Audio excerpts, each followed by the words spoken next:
Salut à tous, c'est Motargeek pour IRFPV. Dans cette vidéo, je vais vous présenter ma nouvelle troisième main qui vient remplacer mon modèle Realac et je vais vous expliquer pourquoi.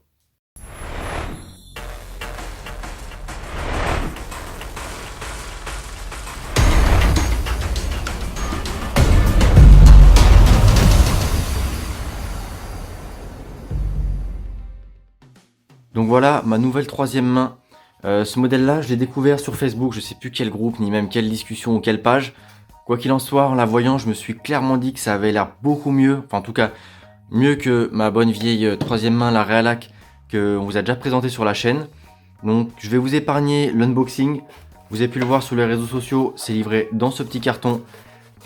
Il n'y a rien indiqué dessus. Dedans, il y a seulement du bulle, de quoi protéger et le matos, pas de notice. En même temps, il n'y en a pas besoin. Et sur les côtés, pas même une marque ou un modèle, juste un numéro de gestion d'unité de stock. Donc c'est assez light.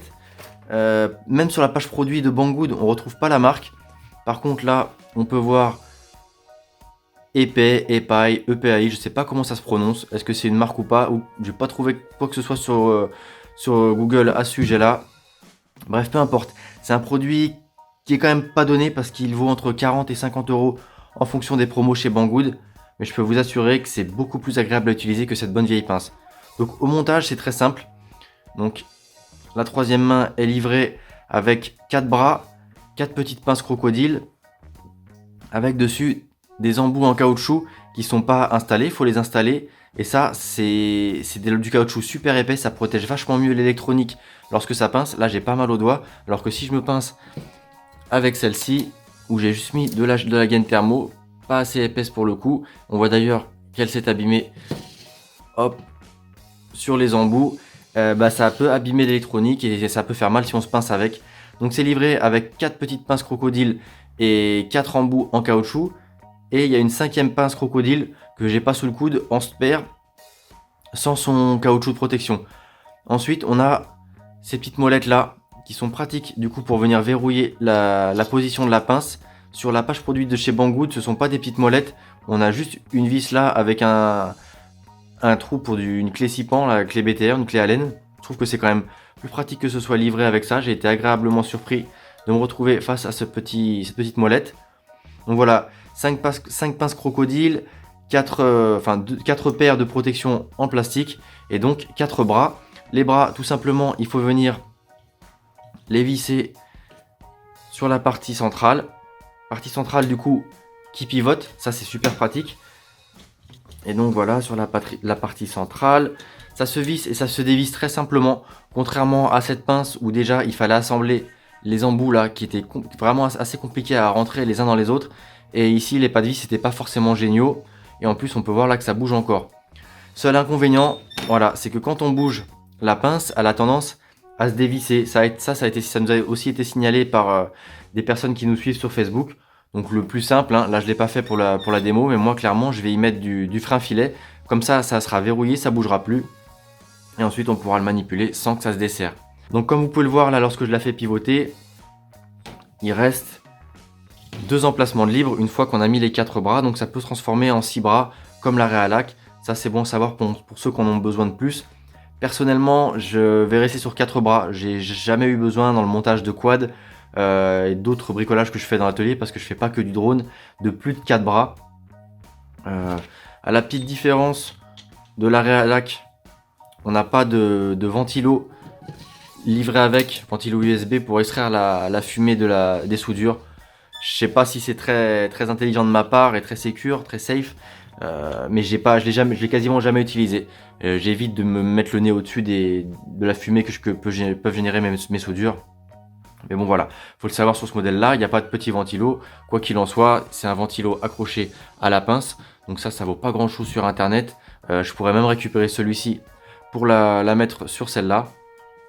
Donc voilà, il faut le savoir, en tout cas c'est faisable de remettre un ventilo très simplement. Et s'il faut, on rajoute un bras supplémentaire. Et donc la pince, la troisième main, comme vous l'avez pu le voir, elle est livrée démontée. Les seules choses à monter sont donc les 4 bras et la pièce centrale, donc avec 2 espèces de joints en nylon pour faciliter la rotation. Et ça vient se visser sur la plaque inférieure. Donc voilà, rien de compliqué. On ne serre pas trop pour que ça puisse tourner. Et on laisse pas trop de jeu non plus pour pas que ça tourne tout seul. Voilà, mais en serrant bien, ça fait le job. Et de toute façon, j'ai pas réussi à la bloquer en serrant comme un bourricot. Donc après, ça abîme les joints, donc autant s'arrêter là.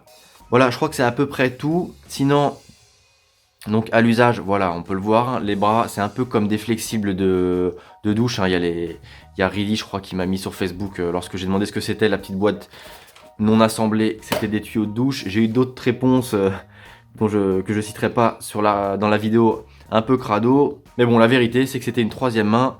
Et là, voilà. Et donc, ces flexibles-là sont très faciles à utiliser. Contrairement à ceux-là, là, qui sont vraiment, voilà, on les entend en les manipulant, rigides, pas faciles à tourner, pivoter. Voilà, c'était pas... Je m'en suis servi à de nombreuses reprises. Mais bon, clairement, je préfère ce modèle-là. De plus, il est plus lourd. Donc, rapidement, je vais vous le peser. Donc, je sais pas si vous verrez les chiffres à la caméra, mais on va comparer donc les deux troisième mains. Celle-là, pour moi, est clairement plus lourde. On va remettre ça comme ça, que ça fausse pas la mesure. Et donc, on est à 1300 grammes, 1,3 kg. Donc, ça pèse quand même son poids. Ça se transporte quand même facilement, il n'y a pas de souci. Et la Realac, elle, pèse un peu plus de 570 grammes. Donc, voilà, vous voyez que ça fait un bel écart. Et à l'usage, en fonction de ce qu'on met au bout des pinces crocodile, et bah, c'est nettement plus pratique. Et en plus, clairement, moi personnellement, je trouve que le design de celle-ci est plus sympa, plus joli, plus moderne que celui-ci qui fait un peu jouet, avec des couleurs un peu flashy. J'étais pas fan. Mais encore une fois, elle faisait le boulot, elle était pas mal. Mieux que la petite troisième main avec sa loupe que j'avais acheté à Leroy Merlin au tout début quand je bricolais. Donc voilà, seul inconvénient pour moi, c'est son prix, entre 40 et 50 euros. Mais je trouve qu'elle vaut le coup, elle est plus lourde, elle est mieux fichue. Donc voilà, c'est mon avis. N'hésitez pas à me donner le vôtre, que ce soit dans les commentaires ou sur le topic dédié au troisième main dans la catégorie bricolage du forum. On a pas mal de mecs qui y participent. Donc venez nous donner votre trouvaille, votre avis sur ces différents modèles. Et quoi qu'il en soit, moi je garde celle-ci. Et du coup, celle-ci, bah, ça fera partie sûrement du prochain giveaway qui j'imagine sera pas avant Noël. On a déjà quelques cadeaux de côté à vous faire gagner à l'occasion des fêtes. Donc je la garde, elle est là. Et elle sera à l'un de vous à Noël si ça vous intéresse. Comme d'habitude, si la vidéo vous a plu, un petit pouce en haut. Si elle vous a pas plu, un petit pouce en bas. Vous pouvez partager sur les réseaux, ça fait plaisir. Et je vous dis à très bientôt sur la chaîne. C'était Motard Geek pour We Are FPV.